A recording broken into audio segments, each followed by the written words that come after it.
नमस्कार दोस्तों, आज हम लेके आए हैं 12 अगस्त 2020 के लिए करंट अफेयर्स।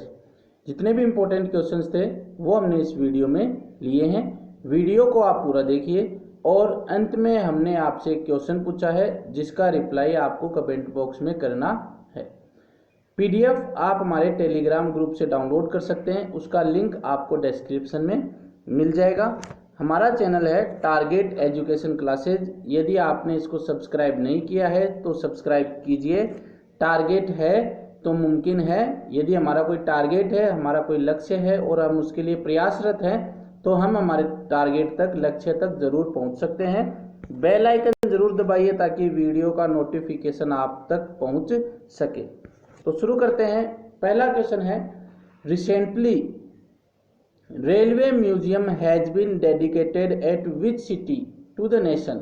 तो हाल ही में रेलवे संग्रहालय किस शहर में राष्ट्र को समर्पित किया गया है। रेलवे म्यूजियम है वो इनोग्रेट किया गया है, तो वो कौन से शहर में इनोग्रेट किया गया है, खोला गया है? झांसी, विजयवाड़ा, हुबली, कपूरथला। तो इसका जो सही आंसर है वो है हुबली।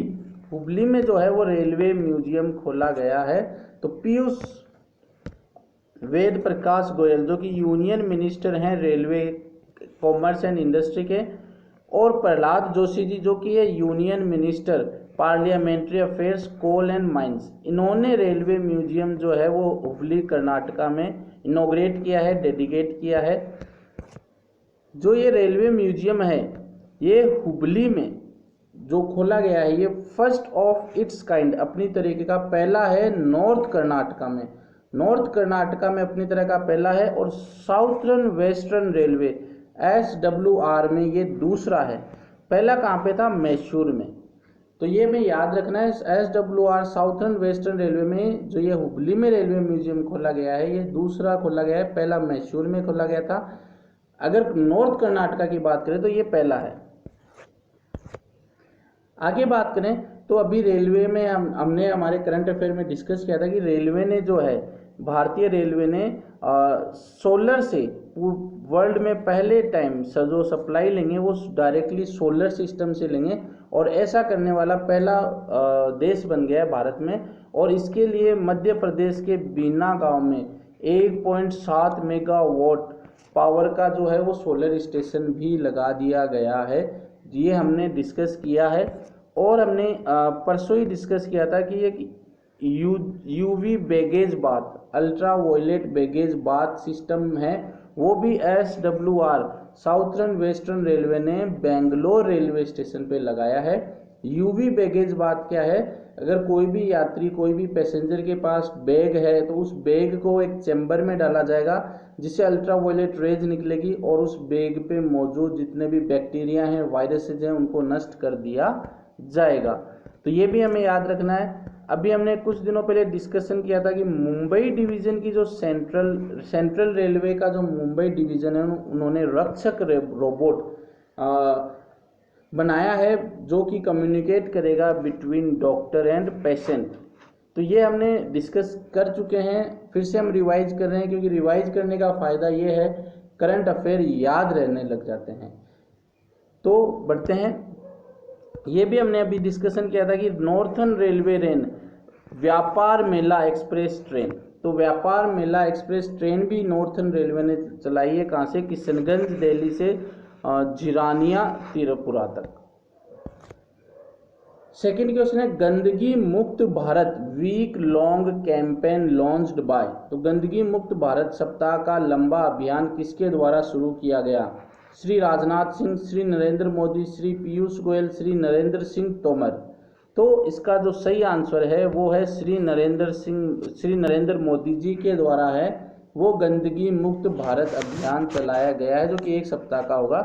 इसके साथ साथ पीएम नरेंद्र मोदी जी ने राष्ट्रीय स्वच्छता केंद्र RSK वो भी इनोग्रेट किया है। कहाँ पे इनोग्रेट किया है?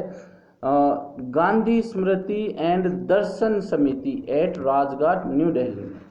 तो ये में याद रखना है, राष्ट्रीय स्वच्छता केंद्र कहाँ पर ओपन किए गए? गांधी स्मृति और दर्शन समिति राजघाट न्यू दिल्ली में।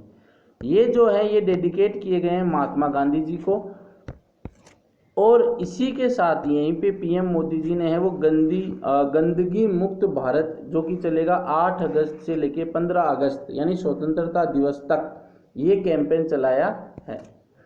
और रेलवे ने भी क्लीननेस वीक मनाने की घोषणा की है जो कि 10 अगस्त से लेके 15 अगस्त तक चलेगा, स्वतंत्रता दिवस तक। थर्ड क्वेश्चन है, Walter Roger Martos Ruiz become the prime minister which country. तो वॉल्टर रोजर मार्टोस रुइज किस देश के प्रधानमंत्री बने हैं? Ecuador, Brazil, Peru, Bolivia. तो इसका जो सही आंसर है, जो वॉल्टर रोजर मार्टोस रुइज हैं ये प्रधानमंत्री बने हैं पेरू देश के। तो डिस्कशन कर लेते हैं हम इस पर। तो प्रेसिडेंट हैं पेरू के, या पेरू का जो ऑफिशियली नाम है वो है रिपब्लिक ऑफ पेरू, मार्टिन विजाकारा राष्ट्रपति है। इन्होंने अपॉइंट किया है वॉल्टर रोजर मार्टोस रुइज को, जो कि पहले क्या थे, डिफेंस मिनिस्टर थे, रिटायर्ड आर्मी जनरल थे। अब क्या बन गए हैं, प्राइम मिनिस्टर बन गए हैं पेरू के। इन्होंने जो सक्सीड किया है, पीछे जो छोड़े हैं, वो है पेड्रो एल्वारो कैटेरियनो बेलिडियो, इनको इन्होंने पीछे छोड़ा है।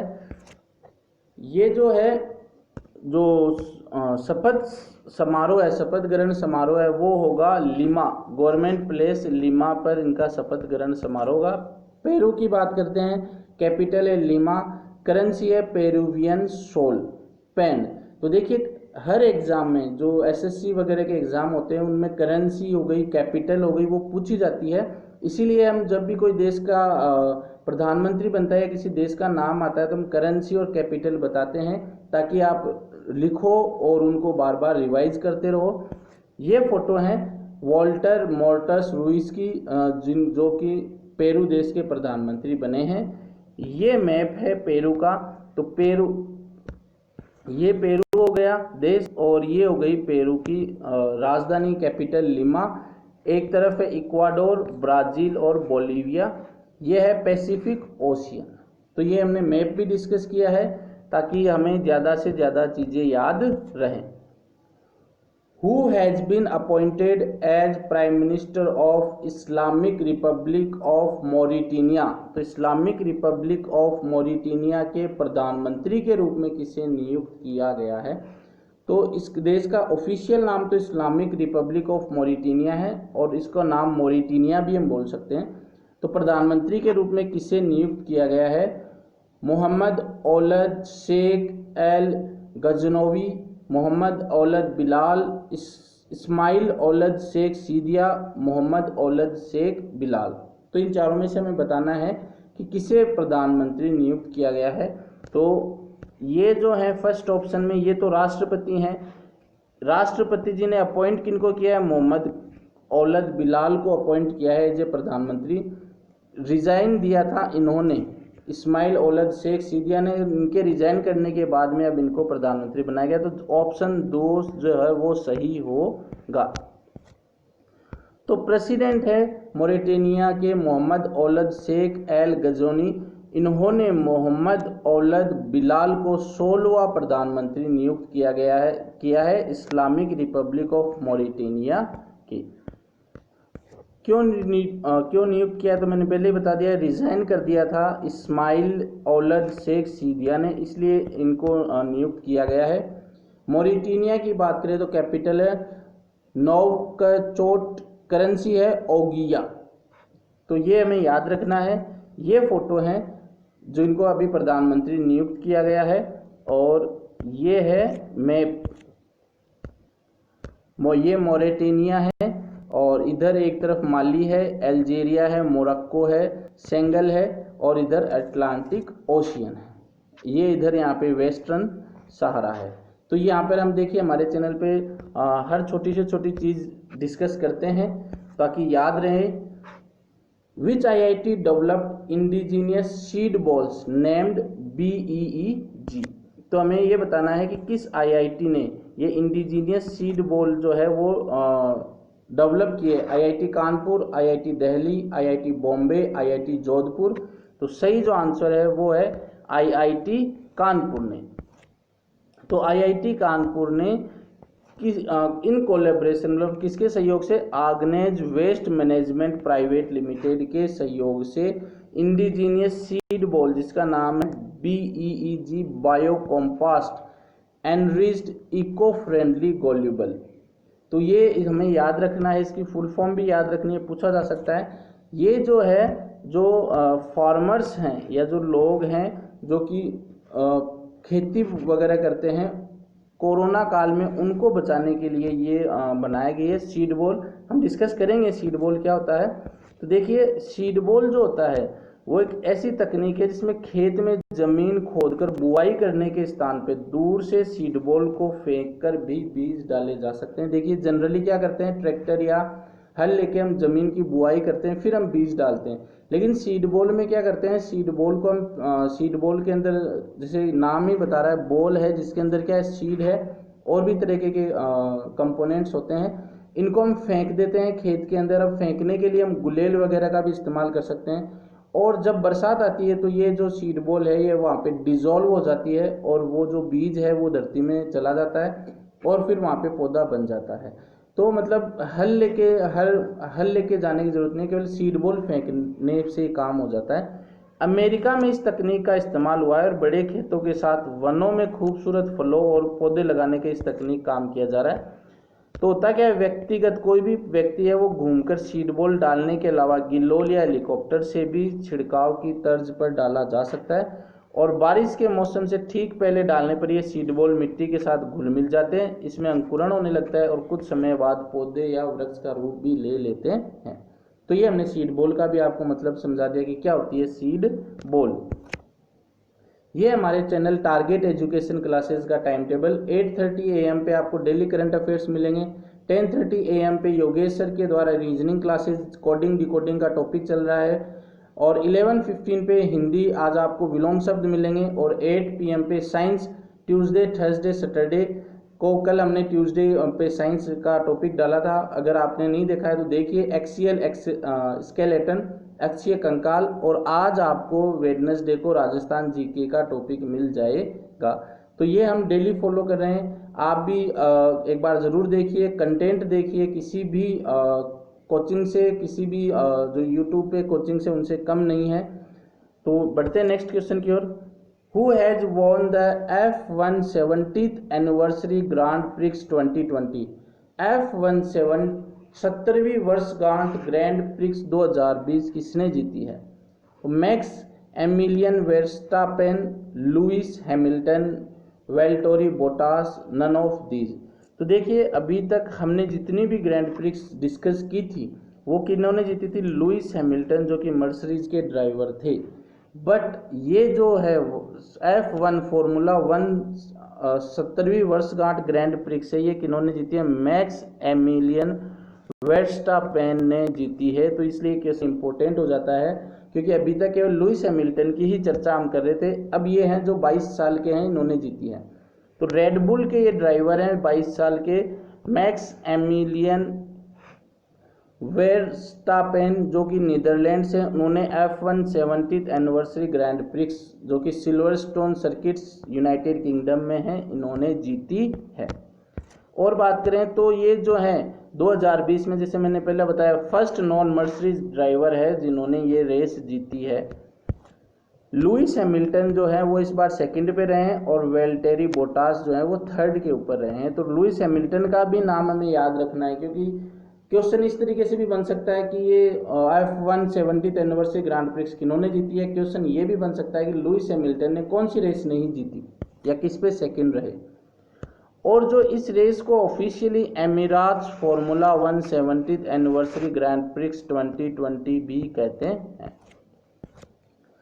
मैक्स वर्स्टपेन ये यंगेस्ट रेस विनर है फॉर्मूला 1 के, जिन्होंने स्पेनिश ग्रैंड प्रिक्स 2016 में अपने डेब्यू करते ही रेडबुल के लिए जीती थी। तो यंगेस्ट फॉर्मूला 1 रेसर हैं जिन्होंने ये जीती है।